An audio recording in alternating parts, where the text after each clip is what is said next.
It leads us directly to this concept we found in research that I think is the absolute key to unlocking this whole thing. Okay. It's called the invisible schedule. I love this term. As soon as I read it, it just explained so much.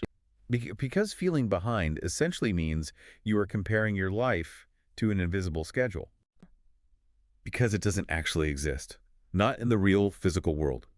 There is no universal timeline carved into a mountain somewhere that we all have to follow. Right. There's no law of physics that says you must own a house by age 35.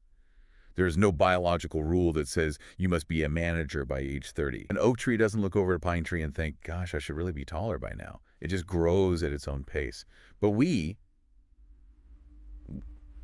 feel like there's a schedule.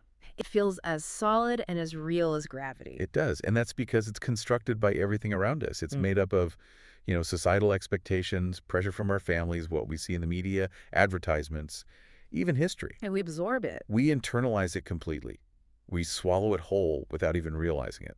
So the schedule isn't out there in the world. It's in our heads. So when you say to yourself, I feel late, the next logical question has to be, late for what?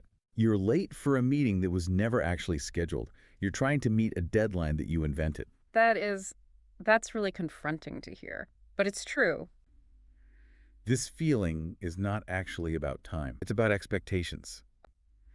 The pain comes from the gap between where you are in your life and where you expect yourself to be. So it's the gap that hurt. The pain lives in the expectation, not in the reality of the time that's passing. Wow. So if I could somehow just drop the expectation, the pain would disappear. But if you could truly, fully let go of the expectation, you would just be here. Just here. You'd be exactly where you are, doing exactly what you're doing, without that extra layer of judgment and shame on top of it. That is a huge shift in perspective, to realize that if it's about expectations, then the problem isn't my career or my relationship status. The problem is in my mind.